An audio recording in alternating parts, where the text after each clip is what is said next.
Très bien. Les boîtes noires, alors, est-ce que ça pourrait aider Vous savez, depuis qu'on a réussi à récupérer les boîtes noires qui ont été repêchées, je vous le rappelle, par plus de 35 cm de fond dans la baignoire de la suite 2806 de l'hôtel Sofitel de New York, on commence enfin à comprendre ce qui s'est réellement passé dans la ténébreuse affaire DSK. Voici le déroulement des faits. 11h47, c'est le dernier contact de DSK avec la réception. Après silence radio. À 12h02, il entre dans une forte zone de turbulence. Il décide alors de changer de cap et de se diriger vers la salle de bain afin d'éviter une zone nuageuse, sombre, très importante. À 12h09, DSK subit un gros givrage de sa sonde Pitote.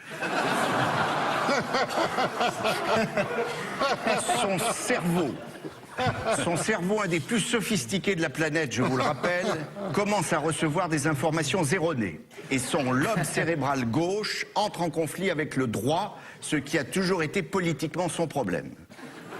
Il ne sait plus alors s'il doit se montrer un peu gauche ou aller droit au but. Il subit ce que l'on appelle le vertige des gratte-ciel ou l'ivresse des cimes au sommet de l'hôtel Sofitel. 12h14. DSK aperçoit dans sa chambre un énorme cumulonimbus noir pommelé en forme de plumeau. Oh non! C'est le fameux poteau noir redouté de tous les navigateurs chevronnés. DSK veut le contourner, mais il est trop tard. Il rentre dans la zone orageuse à plein gaz. Et c'est le drame. Il part alors en vrille, il perd totalement le contrôle de son appareil. Il demande à la femme de chambre de lui saisir l'appareil, mais celle-ci refuse désespérément de lui dégager sa sonde Pitote. DSK est submergé par une énorme quantité d'informations contradictoires. Je n'y comprends plus rien, dit-il. On l'entend très bien sur les enregistrements. J'avais pourtant pris le forfait FMI, femme de ménage incluse.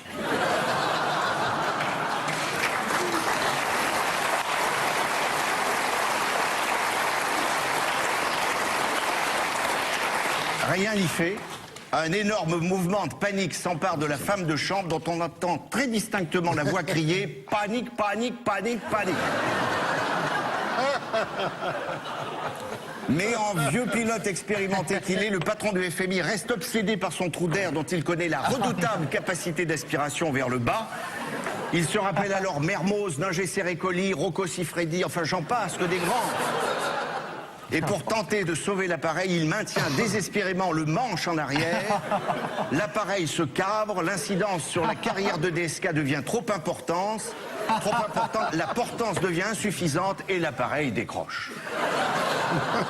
C'est le début du crash qui s'annonce. Pire encore, le méchant nuage s'enfuit dans le couloir. DSK est totalement dépité, il ne sait plus s'il doit renflouer la graisse ou rembourser la fesse, on ne sait plus.